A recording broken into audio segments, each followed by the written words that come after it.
Does your child struggle to follow directions? Maybe it seems like they're ignoring you, being lazy, or even defiant. Do simple tasks like getting dressed or getting in and out of the car feel like a daily battle? What if I told you this wasn't about behavior at all, but something much deeper? What if your child's brain and body just aren't working together the way they should?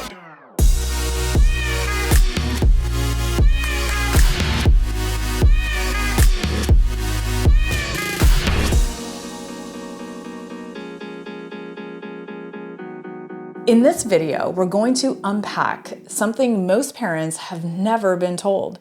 Your child may be experiencing a disconnect between their brain and their body, something that directly affects how they move, act, and respond. It's called Whole Body Apraxia, and it could be at the root of many of the challenges that you're seeing. I'm going to explain what Whole Body Apraxia is and what it's not. I'm also going to look at what it might look like in everyday life. What do you see in your child that may be whole body apraxia? Why many therapies miss it? And most importantly, what you can do right now to start to support your child. Now, you've likely been told that your child has fine motor delays or is behind in their motor milestones. Maybe they're in OT right now working on handwriting or cutting, or they're in ABA to reduce the inappropriate behaviors. The problem is we are told that this is just autism or just a developmental delay,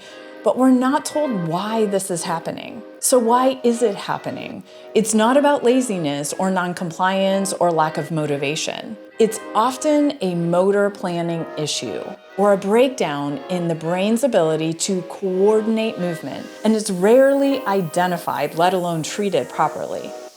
Now, let's learn a little bit about the word apraxia. The term comes from the Greek and means without action. Over 100 years ago, doctors noticed that some people could perform automatic tasks like brushing their hair or eating, but struggled to do these things when they were asked or on demand. This isn't about weak muscles or low intelligence. It's a brain-based issue, and people with apraxia know what they want to do, and they understand what you're asking them to do, but the brain struggles to send the right signals to the body. Now, some of the terms that you may be familiar with are developmental coordination disorder or dyspraxia. And these are often described as the child is clumsy, poor coordination, but it's more of a general term in terms of difficulties with movement. You may also have heard of the term childhood apraxia of speech, which is difficulty planning movements specifically needed for speech, and that's diagnosed by a speech therapist. But for my clients, the issue isn't isolated to speech and/or coordination. It affects the entire body and the ability to self-regulate or calm down. And that's why I use the term whole body apraxia. Now, here's where things get a little tricky. Many individuals with autism do struggle with movements, so their doctors or therapists say that they have gross motor delays or fine motor delays. They may even look clumsy or have trouble with imitation or take a long time to start a movement. But their motor challenges don't always fit into the neat boxes like childhood apraxia of speech or developmental coordination disorder. In fact, research now shows that motor issues in autism may be different than those in other conditions like childhood apraxia of speech or developmental coordination disorder. Those with autism often do struggle to start a movement, or parents will tell me they can't follow directions. They may even do unsafe things like run into the parking lot or climb to higher than what would be a safe place. They may react too much or too little to sensory information. They can also do something one day, but then the same thing they can't do it the next. These are all things that I see in my clients that may be familiar to you as well. So stay with me here because I'm going to get into a little bit of statistics. Between 70 and 95% of children with autism have sensory motor challenges. If your child's brain can't understand the sensory information that's coming in correctly, then their body won't be able to move the right way.